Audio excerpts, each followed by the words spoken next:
Okay, today we're going to do piecewise defined functions. So I'm just going to do one example, but a piecewise defined function. Now if you notice, this first piece is going to graph as a what? That's going to graph as a part of a line. The second piece, f of x equals x squared, is going to graph as part of a parabola, or a squaring function, parabola. So again, they're just parts of them because they're restricted on these, this is the domain for each piece. Okay, so let's go ahead and start with the first parts. And we want to write for a reader, so first part. And what is the first part of the function? F of x is equal to 1 plus x if x is less than 0. So what is the smallest number? Well, there isn't a smallest number, but what is the largest number? The largest number we're allowed to plug in, is 0, and we have to plug that in, but we're going to write open circle. So we're going to plug in, 0, but we're going to make sure that's an open circle. So let's write open, circle. Okay, so let's go ahead and start that.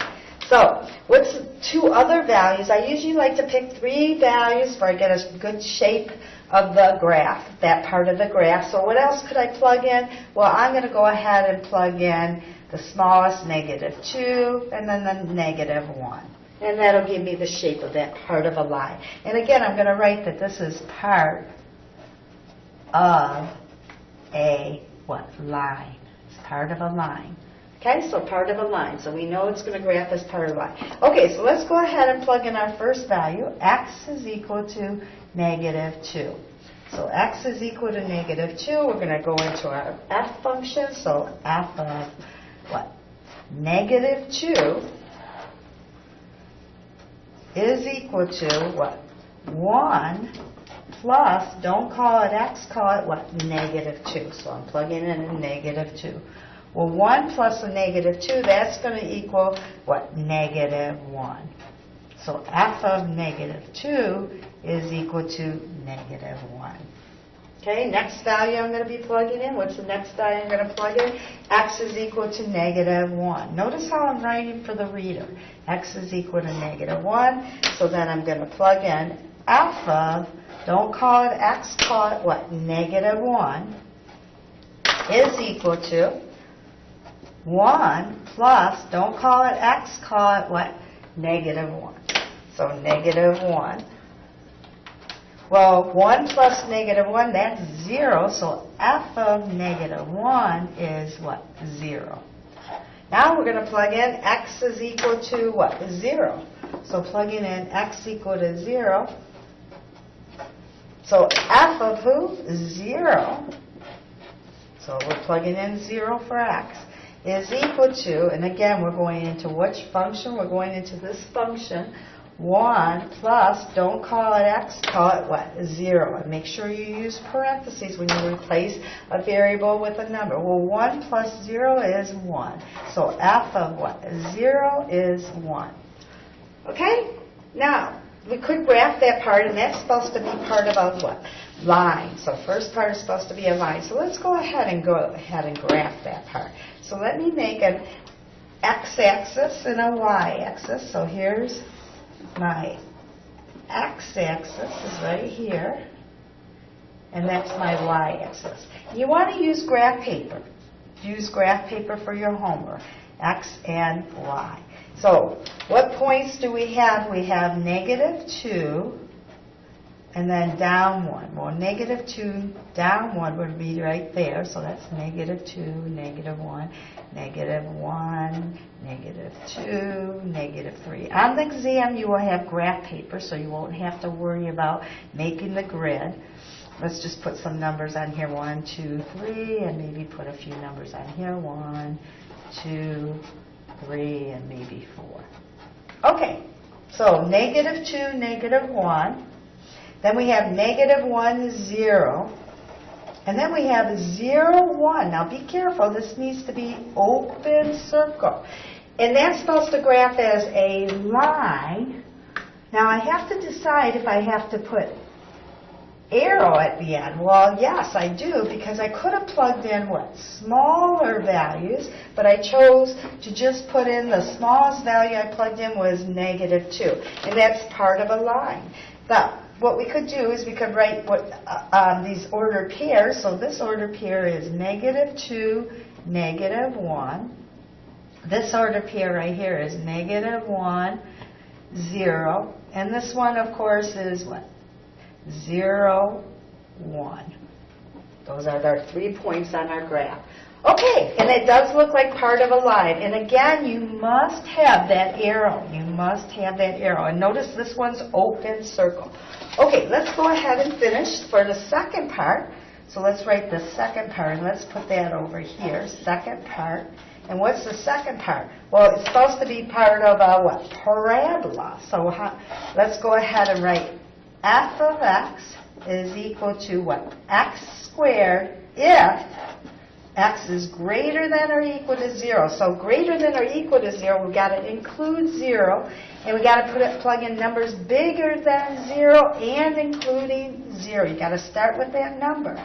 So, got to plug in what? 0, closed circle, right? Let's put 0, and then what is that supposed to be? That's supposed to be a closed circle. Closed circle. Now, why is it closed circle? Well, because it's included. It's included. It says x is greater than or equal to 0. So you plug in 0. What's a number bigger than 0? 1. What's another number? 2. Remember, we always want to pick about 3 values. 3 values. Okay, so let's go ahead and plug in x is equal to what? 0. So let's go ahead and plug that in. X is equal to 0. And again, which function am I going into? The second function. So f of 0 is equal to, and then we're going to go what? 0 raised to the what? Second power. Second power. So f of 0, again, f of 0. 0 squared is just what? 0. 0 times 0 is 0. So f of 0 is 0. What's the next value we're going to plug in? Well, we're going to plug in x is equal to what? 1. X is equal to 1. So what do we want to do? We want to go into our function, f of what? Don't call it x, call it 1 is equal to, and what is that? Don't call it x, call it what? 1, and then we got to square that. Well, 1 squared is just 1. So f of 1 is 1. Last one we got to plug in is x is equal to what? 2. So x is equal to 2, and again we're plugging it into our second part of our piecewise function. X is equal to 2. F of, don't call it x, call it 2, is equal to, don't call it x, call it 2, raised to the what power? Second power. Well, 2 squared is what? 4. So f of 2 is what? 4. And let's go ahead and graph that part. So graphing that part, and notice how organized that is. Nice and organized. First part showing all, at least 3 values. Second part, 3 values. Okay, let's go ahead and finish graphing this. Now remember, this is part of a what? Parabola. So let me write that. Part of, for remember, it's got to be curly. Curved, not curly, but curved. Part of a what? Parabola. Part of a parabola. Okay, so we have 0, 0, and don't forget with 0, 0, that's a what? Closed circle. So 0, 0 is right here, and that's closed, not open. 1, 1. 1, 1 is right here. And then we have 2 and all the way up to 4. 2 up to 4. And that's all closed. And we could have plugged in 3, we could have plugged in 4, so we need arrow at the end. And we got to make sure we don't draw a straight line and it's curved. And that's what it looks like. And let me just put some of those order pairs. This is 2, 4. This is 1, 1. And this one, of course, was 0, comma, 0, closed circle. And that's what your piecewise function should look like. Again, that's what the piecewise, and notice that one is open and one is closed. Now, if they were both closed, it wouldn't be a function. And it is a function because it's called a what? Piecewise defined function. So it's in pieces. So again, that's how you do piecewise defined function. And for the homework, you want to show all that work, First part, second part, all that work for the whole thing. Okay, so again, this is what the graph looks like. And you should label all your points on the graph. And that's what I would expect for the homework. Okay, so again, that's section what? 2.4, and it's called what? Piecewise defined functions. That's what section that's in.